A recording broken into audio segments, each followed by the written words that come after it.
شپږ هغه افغانان چې د نړۍ د مشهورو څیرو سره ورته والی لري. سلامونه کتونکو، نن ورځ شپږ هغه افغانان درپېژنو چې د نړۍ د مشهورو کسانو سره په شکل کې ورته والی لري.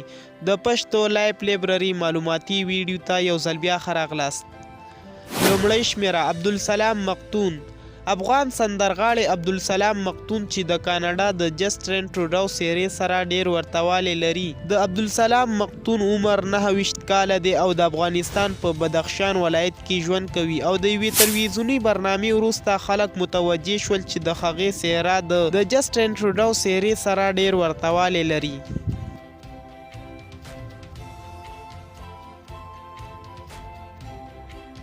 دوهمه شمېره عبدالکریم سروري. عبدالکریم سروري د افغانستان یو تن اوسیدونکی دی چې د فوټبال مشهور ستوري لیونل میسي د څهرې سره ډیر ورته والی لري.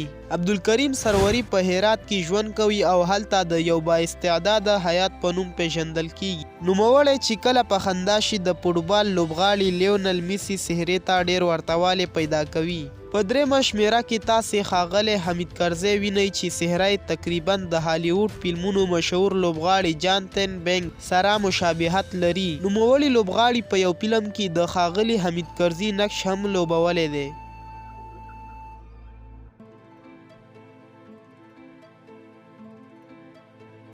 څلورمه شمېره نجیم خان. نجیم خان د افغانستان د سینما 26 کلن لوبغاړی دی چې په کابل ښار کې پیدا شوی دی، مګر د داخلي جګړو وروسته نوموړي پاکستان ته مهاجرت وکړ او د پاکستان په اسلام آباد ښار کې میشت شول. کله چې د نوموړي ملګري متوجه کیږي چې څهره یې د هند د سینما مشهور ستوري سلمان خان سره ورته والی لري، نو ملګرو یې مشوره ورکړه چې هند ته د سلمان خان د لیدو لپاره لاړ شي او همدارنګه د نجیم خان ځینې تصویران هم راسره کتلی شئ.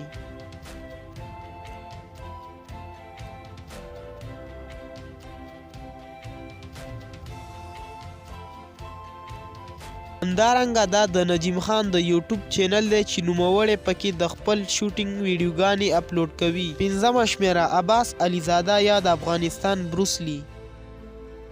عباس علیزاده د کانسو او هوشو لوبو مینوال دی. اجتماعي رسنۍ او د افغانستان خلک ادعا کوي چې د هغې څیره بروسلی ته ډیر ورته والی لري او د افغانستان خلک یې په افغان بروسلی نوم سره هم پیژني. د عباس علیزاده د مشهورېدو وروسته ډیریو کمپنیو نوموړي ته د همکاریو وړاندیز وکړ. نوموړي تر اوسه په 2 فلمونو کې خپل نقش لوبولی دی.